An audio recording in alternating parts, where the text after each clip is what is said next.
In The Legend of Zelda Majora's Mask, during the first encounter with Skull Kid upon the clock tower, Link gets his stolen ocarina back from the Skull Kid known as the legendary Ocarina of Time.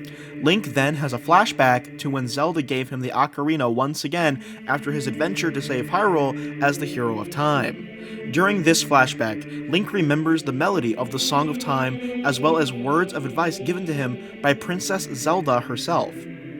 The Goddess of Time is protecting you. If you play the Song of Time, she will aid you. Link then wakes up from his flashback to see Tattle screaming to the heavens. Somebody, anybody, Goddess of Time, help us please. We need more time. Ever since she was mentioned in Majora's Mask, many have wondered who exactly the Goddess of Time is. To my knowledge, many have concluded that the Goddess of Time is either the Goddess Nehru or the Goddess Hylia from Skyward Sword, and more recently in Breath of the Wild. My name is HylianLuke, and today I am joined by Zeal. Today we are going to explain to you why we believe that the Goddess Hylia is actually the mythical Goddess of Time. While others may have already theorized about this possibility, this will be our take on the theory. With that being said, thank you for tuning in, and let's begin the discussion.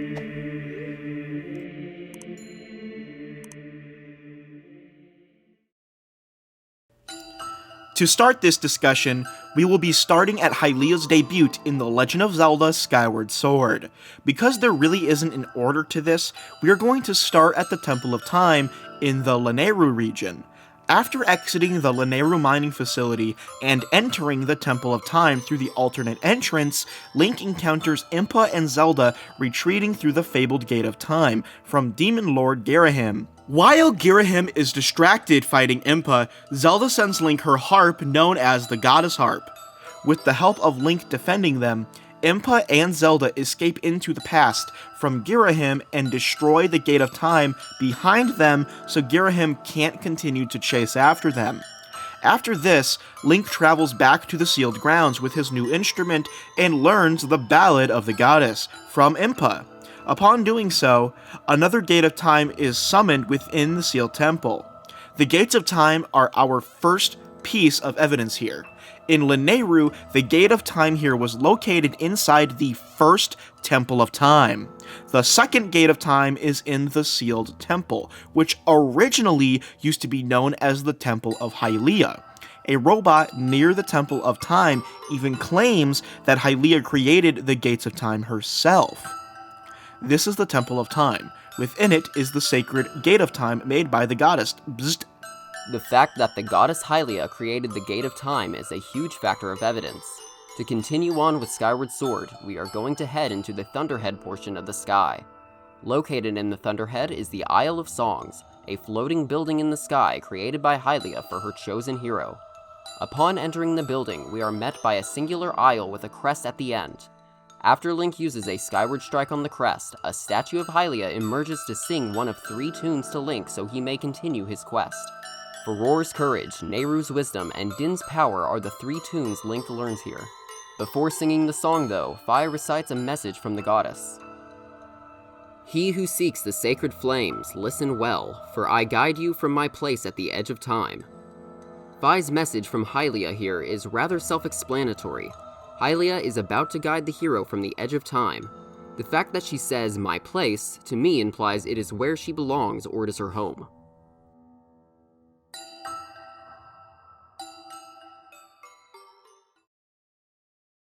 For this next piece of evidence, it is actually a rather new find for myself as I never actually noticed it in Skyward Sword until I started doing research for this very topic.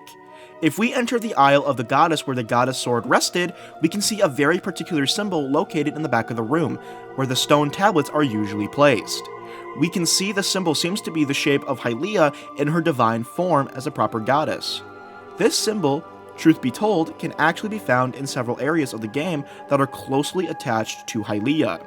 Every save point statue in the game within dungeons and other non-sky lifting save statues also take this similar shape and form, with the exception of the Skyloft save statues being Loftwing statues.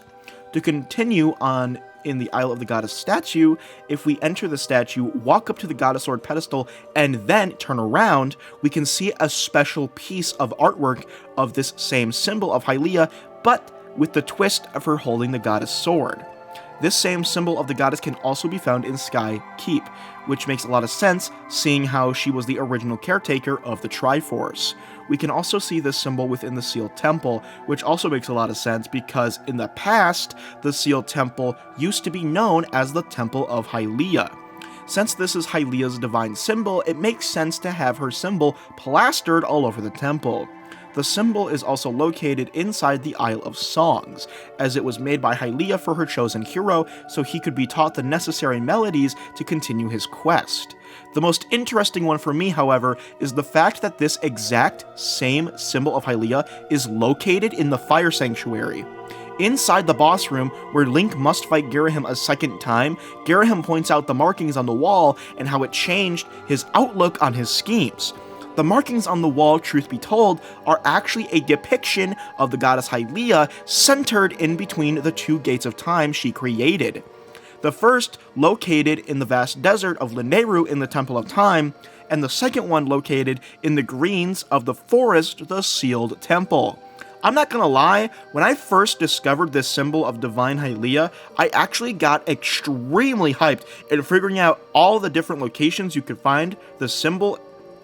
It was just extremely cool, if you ask me.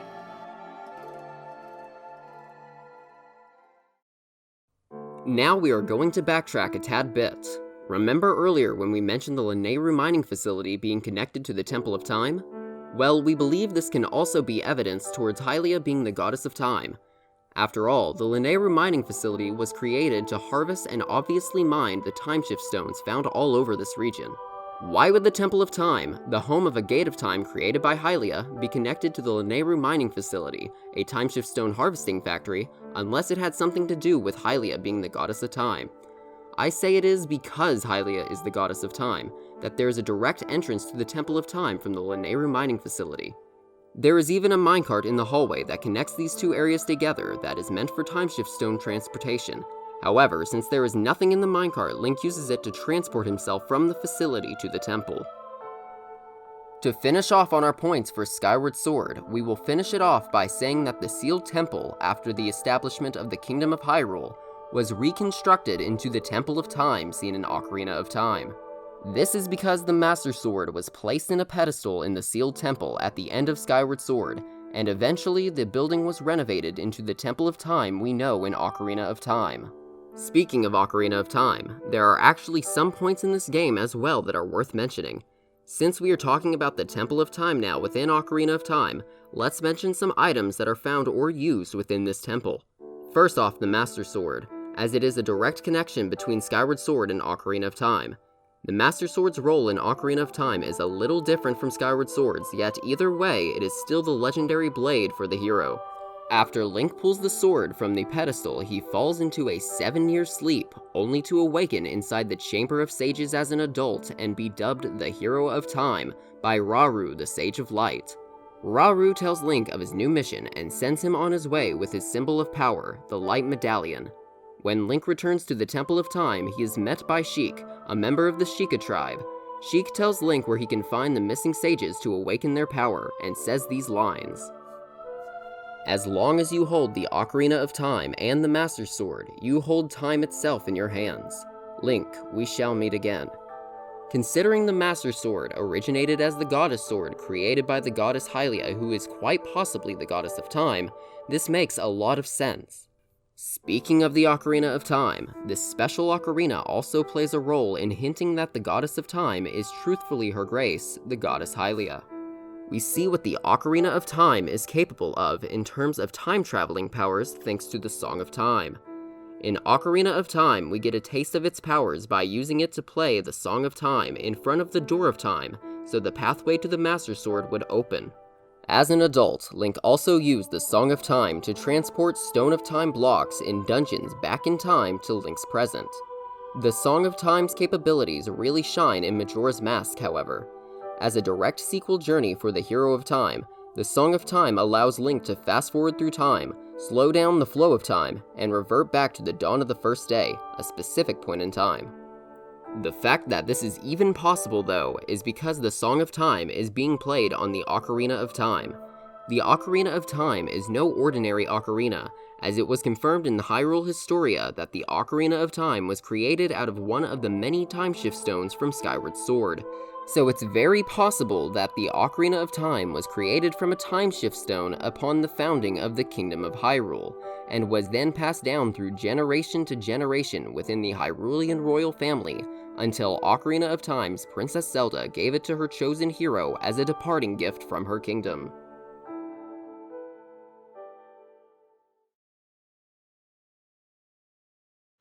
To end off our list, we have the latest 3D Zelda game, Breath of the Wild. Breath of the Wild's open world is truly fantastic to explore. One of the things that you can find on your adventures are statues of the goddess Hylia. They are usually located in every town, with the exception of a few statues. One is a massive statue located in the Forgotten Temple. This statue reminds me a lot of the statue seen on the Isle of the Goddess from Skyward Sword, but that is a debate for another time. This next statue, however, is actually the first statue Link encounters after exiting the Shrine of Resurrection. The statue of Hylia is located inside the Breath of the Wild's Temple of Time. The Temple of Time here has been brought to ruin thanks to Calamity Ganon's control over the Guardians. I feel this evidence speaks for itself, to be frank. Why would a statue of the goddess Hylia be located inside the Temple of Time unless she was the goddess of time? Last up is a point I think may also solve a mystery that has had fans who beat the game wondering this very question. Why didn't Zelda age during her 100 years of keeping Calamity Ganon sealed? I think this could be answered by the goddess of time, Hylia. When Hylia was reincarnated into Zelda from Skyward Sword, she willingly sealed herself away in the distant past so she could focus her power into keeping Demise sealed away in order to keep peace among the world. After Link uses the power of the Triforce to eradicate the existence of Demise in the present, Zelda's seal is broken. She takes a moment to regain her physical strength, but remains unharmed. Between the distant past, from when Zelda first sealed herself away, to when the seal broke in the present, thousands of years had passed. For thousands of years, Zelda was sealed away, all in hope of delaying the inevitable awakening of Demise. After waking, she didn't age at all. Zelda was just as young as she was when first making the seal. Since Zelda in Skyward Sword is the reincarnation of Hylia, I feel it makes sense that she has the ability to freeze her age, but only when sealed away. After research, there is only one other game in the series that does this same thing, and that is Breath of the Wild. After Link falls unconscious and is taken to the Shrine of Resurrection, Zelda returns the Master Sword to the foot of the Deku Tree so the sword may rest and be ready to be wielded by Link once again when he awakens from his slumber. Then, Zelda entered Hyrule Castle and willingly sealed herself away in the castle for 100 years to keep Calamity Ganon from wreaking havoc throughout all of Hyrule. All of this was to give Link time to heal in the Shrine of Resurrection so he could inevitably wake up and slay the Calamity himself. After Calamity Ganon is defeated, Zelda's seal is broken as she destroys the remains of Calamity Ganon using her divine power. After this sequence of events, we see that Zelda has not aged a bit. Being a descendant of Skyward Sword Zelda, the goddess Hylia reborn, it is very possible that Zelda in Breath of the Wild inherited her power to freeze her aging when sealing herself away. It's really interesting to think about, isn't it?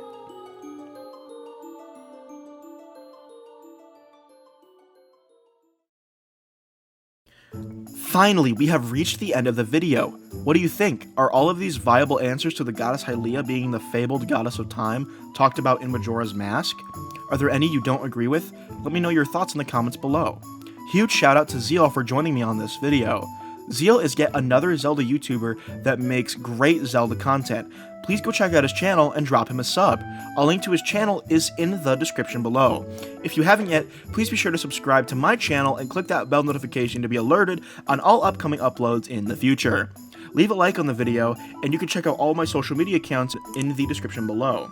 Thank you all so much for watching. My name is HylianLuke, and I will see you all next time. Ciao!